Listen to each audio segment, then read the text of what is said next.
সাম্বার বানাচ্ছি আজকে। এটা হচ্ছে দক্ষিণ ভারতের, বিশেষ করে তামিলনাড়ুর এটা ফেভারিট ডিশ। চলো তাহলে বানাই।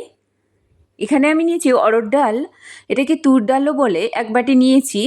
এটাকে ভালো করে ধুয়ে নিব। ধুয়ে নিয়েছি, এবারে কুকারে এটাকে দিয়ে দিচ্ছি আর 2 বাটি মতন জল দিচ্ছি,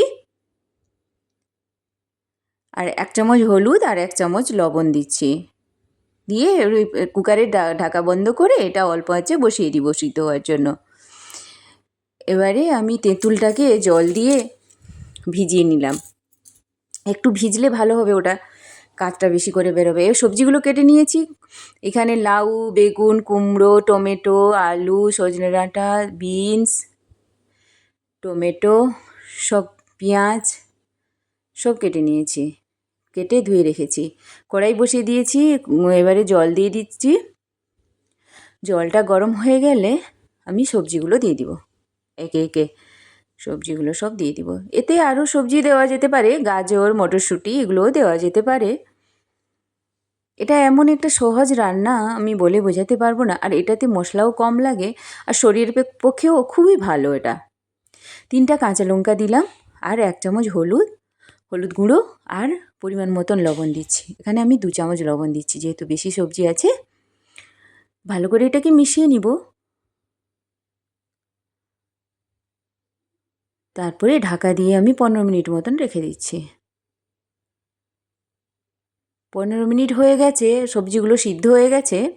এরপরে আমি ডালটা সিদ্ধ হয়ে গেছিলো, নামিয়ে নিয়েছিলাম, ওটা দিচ্ছি। আর তেঁতুলটা আমি চটকে নিয়েছিলাম, জল দিয়ে যে ভিজিয়ে রেখেছিলাম, চটকে ওটাকে ছেঁকে নিয়েছি। এবারে তেঁতুলের কাজটা দিয়ে দিব এখন। এবারে লঙ্কা গুঁড়ো দিচ্ছি 1 চামচ, আর দিব সাম্বার মশলা। সাম্বার মশলা এখানে প্যাকেট কিনেছিলাম, ওটা কেটে নিব, দিয়ে এর অর্ধেকটা দিব। সাম্বার মশলাও ঘরে বানানো যায়, আমি ঘরে বানাই প্রায়। আজকে আমি এই প্যাকেটের মশলাটাই ব্যবহার করছি।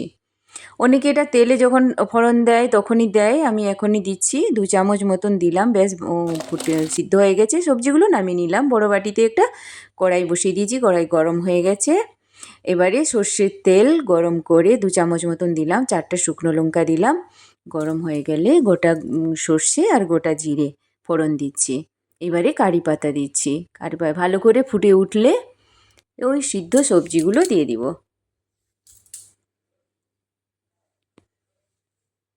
কি সুন্দর লাগে আমি বলে বোঝাতে পারবো না। বিশেষ করে ইডলির সঙ্গে, ধোসার সঙ্গে এত ভালো লাগে খেতে, আমি বলে বোঝাতে পারবো না। আর ভাতেও ভালো লাগে খেতে। আশা করছি আমার ভিডিও আপনাদের ভালো লাগছে। যদি ভালো লাগে তাহলে সাবস্ক্রাইব করে দিবেন, আর লাইক আর কমেন্ট করতে ভুলবেন না।